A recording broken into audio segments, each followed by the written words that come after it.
Hello friends, स्वागत है आपका अपने चैनल फैक्ट्स और रावली में। आज का हमारा विषय है महान वायुलोक।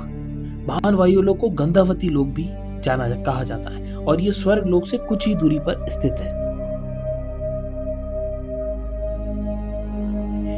यह प्राण प्रभजना वायुदेव द्वारा शासित है, जो हमेशा महादेव की पूजा में डूबे रहते हैं। काशी में पवनेश्वर नामक एक प्रसिद्ध शिव भक्त ने 10 लाख वर्षों तक एक तपस्या की और महादेव के दर्शन किए, जिन्होंने उन्हें दीपावली में एक नियुक्त किया।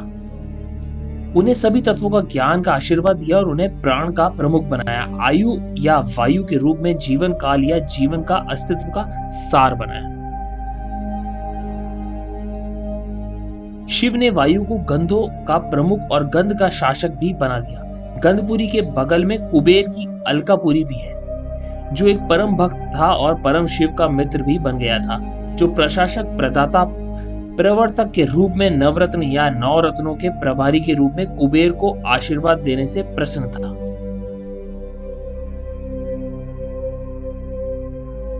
कुबेर लोक से सटा हुआ ये एक लोक है जहां के निवासी नवरत्नों की लुभावनी डिजाइनों में सदा समृद्ध है। ईशानापुरी में तपस्वियों की उच्च सांद्रता है, जो हमेशा शिव के विचारों और कार्यों से गहराई से जुड़े रहते हैं। शिव व्रत, शिव अभिषेक, शिव अर्चना, शिव उन्मुख होम से प्रदर्शन में और पूरी तरह से शिव को समर्पित। यह स्थान 11 रुद्रों का निवास स्थान भी है। अजा, एक पद, अबिर्भुद्न, पिनाकी, अपराजिता, त्र्यंबकम, निशा, शंभु, हरण, ईश्वर और कपि। वायुलोक में बहुत अच्छी विशेषता है और यह बगीचों, पेड़ों से भरा हुआ है और अजीब तरीके से जानवर और पक्षी भी पाए जाते हैं। यह एक बड़ा स्थान है और इसमें भगवान वायु भगवान और उनके सेवकों के लिए कई महल है। कुछ प्राचीन ऋषि भी वायु लोक में निवास करते हैं। इस लोक में हर मौसम में सर्द मौसम रहता है, यानी ना तेज ठंड ना तेज गर्मी, एक लुभावना मौसम। वायु देवता है और वे प्राचीन वैदिक देवता भी है। उनके माता पिता ऋषि कश्यप और अदिति है। उनकी पत्नी मां स्वस्ति और उनके बच्चे मकानक और गंधवायु है और इनका वाहन हिरण है।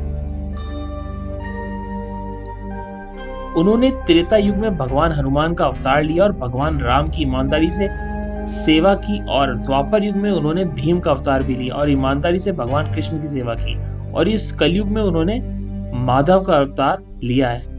माधव ब्राह्मण संप्रदाय के संस्थापक और वह अभी भी दिव्य रूप में बद्री का आश्रम में रहते हैं और वह महान ऋषि वेद व्यास और भगवान विष्णु के अंश की सेवा करते हैं।